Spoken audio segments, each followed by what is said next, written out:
Allez, dernier objectif de ce chapitre, étudier des évolutions successives ou réciproques. Donc si une quantité, déjà évolution successive, si une quantité subit deux évolutions successives de coefficients multiplicateurs Cm1 pour la première et Cm2 pour la deuxième, alors l'évolution globale, qui correspond à ces deux évolutions successives, admet pour coefficient multiplicateur global le produit des deux. Coefficient multiplicateur de la première fois coefficient multiplicateur de la deuxième.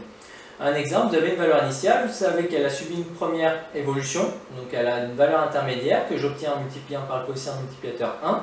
Et puis s'il y a une deuxième évolution, je multiplie par un coefficient multiplicateur 2. Au final, votre valeur finale, par rapport à la valeur initiale, elle a été multipliée deux fois par des coefficients multiplicateurs correspondant aux deux évolutions. Donc je fais le produit des deux. Et ensuite, le taux d'évolution globale, c'est le taux TG qui permet de passer de la valeur initiale à la valeur finale, l'évolution globale qui correspond au produit des deux. Donc, on sait que c'est commutatif, c'est-à-dire que Cm1 fois Cm2, c'est Cm2 fois Cm1. Donc, le coefficient multiplicateur global ne dépend pas de l'ordre des évolutions successives. C'est-à-dire que si je vous dis votre salaire il augmente de 10 puis de 20%, c'est la même chose que si je vous dis il augmente de 20 puis de 10%. Au final, votre salaire sera le même. L'ordre des évolutions ne change pas puisque si j'augmente de 10%, c'est que je multiplie par 1,1. Si j'augmente de 20%, c'est que je multiplie par 1,2. Que je fasse 1,1 fois 1,2 ou 1,2 fois 1,1, le résultat sera le même, je multiplierai par le même nombre. Je multiplierai par 1,1 fois 1,2. Et après, on a toujours la formule que je vous ai montrée précédemment. Si je sais que...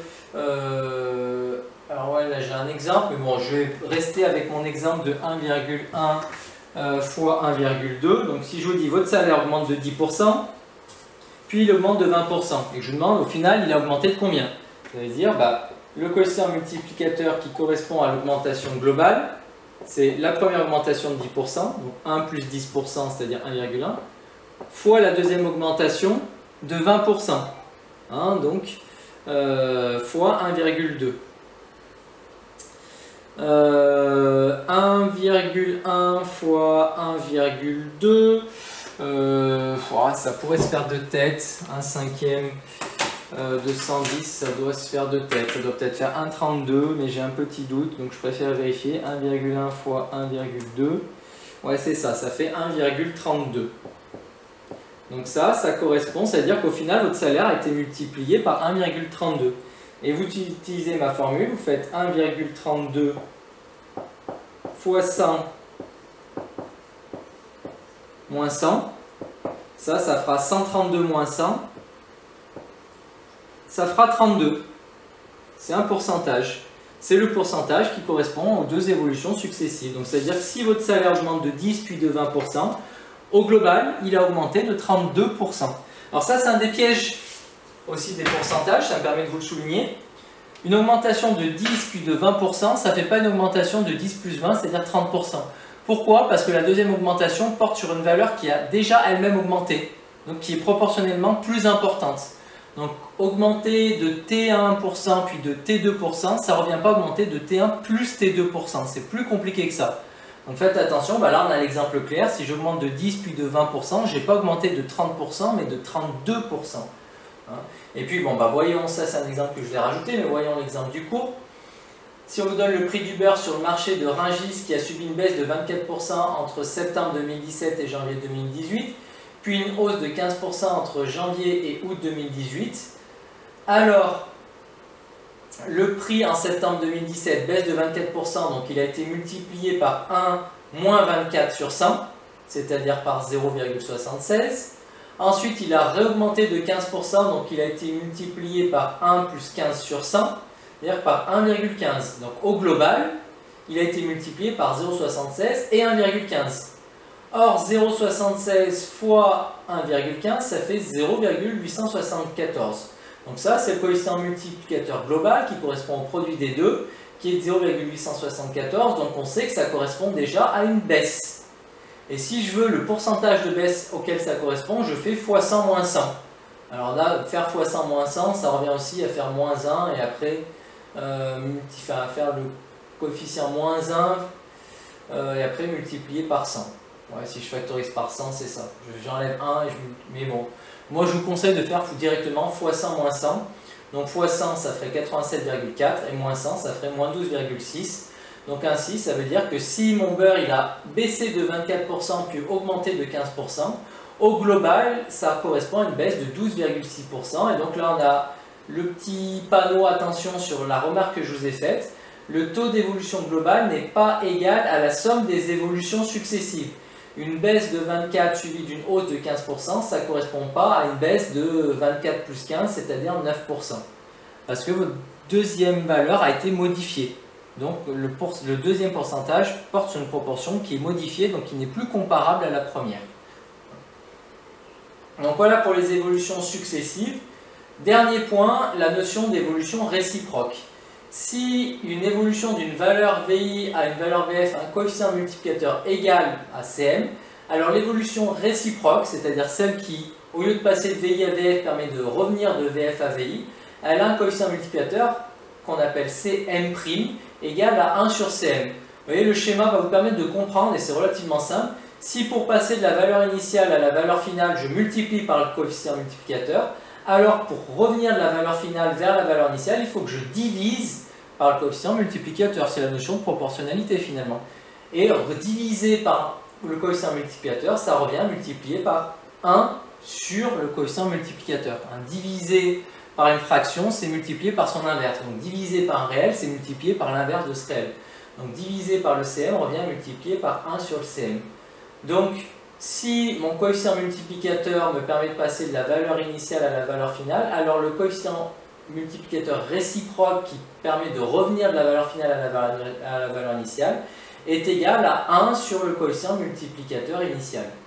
Et du coup après, si je veux le taux d'évolution réciproque, je fais moins 1 et je multiplie par 100. Cm' moins 1. Donc ça me donnera l'évolution. Et si je l'avais en pourcentage, je multiplie par 100. Ou alors pareil, je refais ma formule. Une fois que vous avez le coefficient multiplicateur réciproque, si vous voulez le pourcentage auquel il correspond, vous faites le x 100 moins 100. X 100 moins 100, je pense que ça marche bien. Donc je vous conseille de l'utiliser. Et puis on a l'égalité Cm' fois Cm égale 1.